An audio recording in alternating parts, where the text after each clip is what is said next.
Ever wondered why we say bless you when someone sneezes?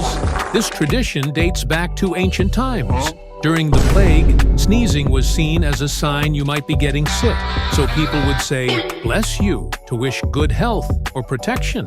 Some even believed sneezing expelled evil spirits.